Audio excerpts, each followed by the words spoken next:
line to cut it to 6. Varejao has those sneaky little crafty moves around the basket where he scores a little soft floater. Garnett given room. And with under 2 minutes to go, here comes LeBron. Mo Williams for 3.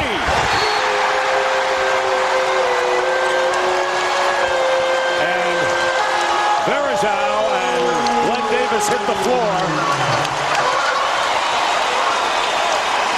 And the foul is called, a 3-point field goal by Mo Williams. And a loose ball foul has been called against Davis, and that'll be 3 as he goes to the bench to the delight of the capacity crowd at the Q. And a 20-second timeout called by the Celtics.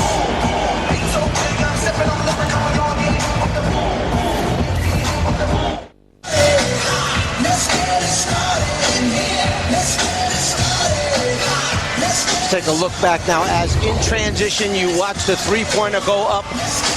Mo Williams hits under the basket. There's the collision between Varejao and Davis.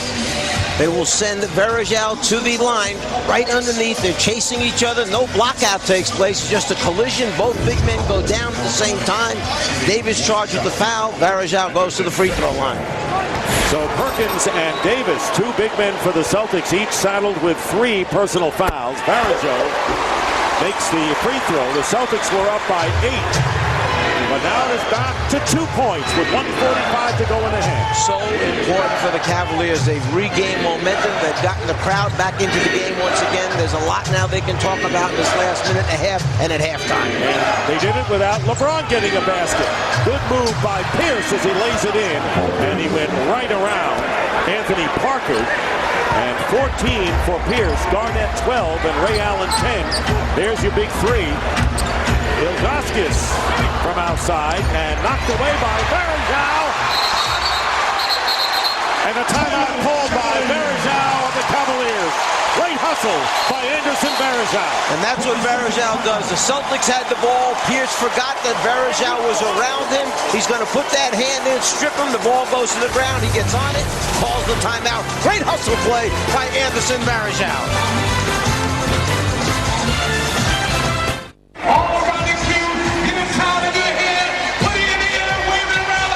Welcome back to the Q.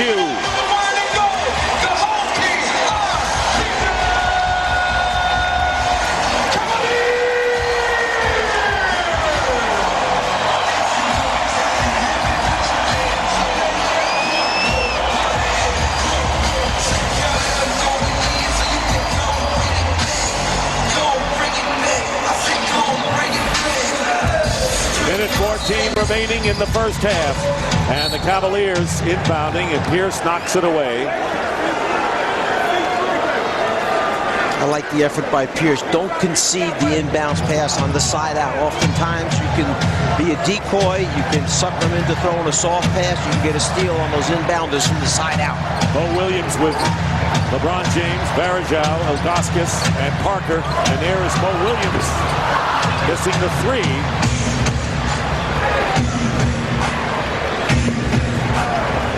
Rajon Rondo, who hasn't scored in this game.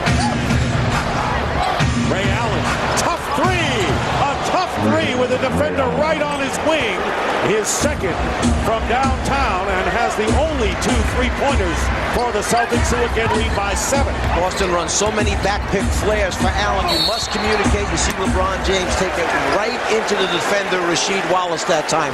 You watch what happens with Ray Allen. All of a sudden, pick and roll one way. The back-pick flare opens him up just momentarily.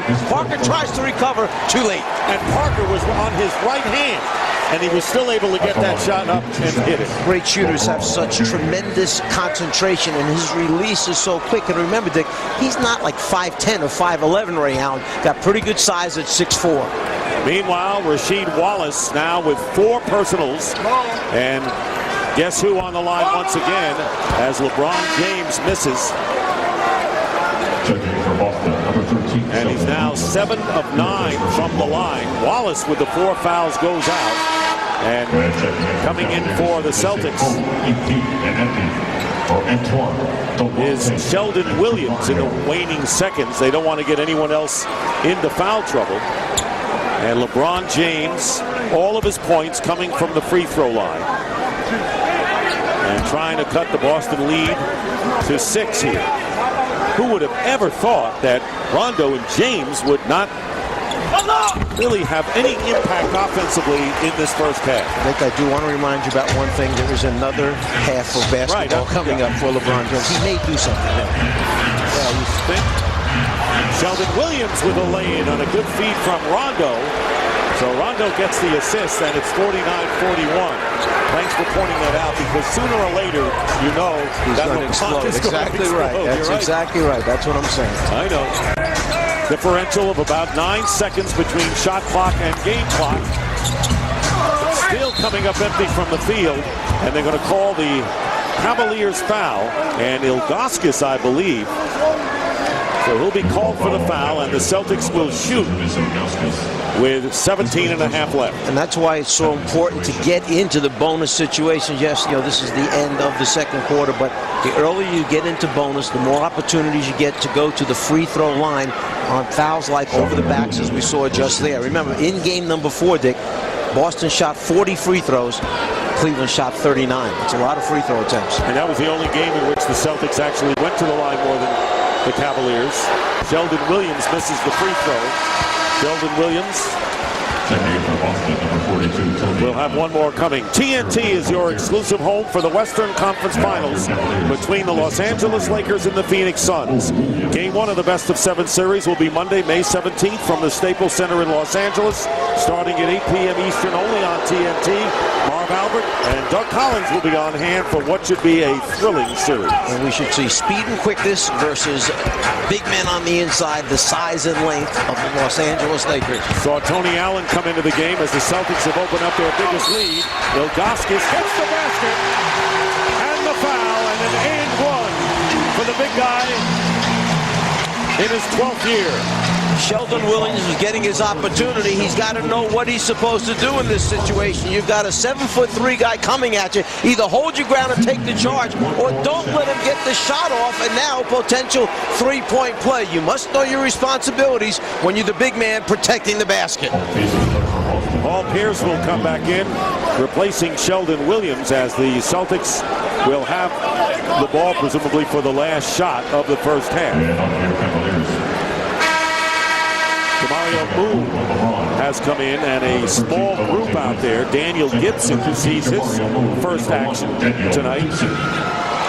And there is Michael Finley, who's a renowned three-point shooter. And Finley, the 15-year veteran, 37 years old, and James on the bench with 8 points and no field goal. So you see Doc Rivers putting 5 people on the floor that can all make shots.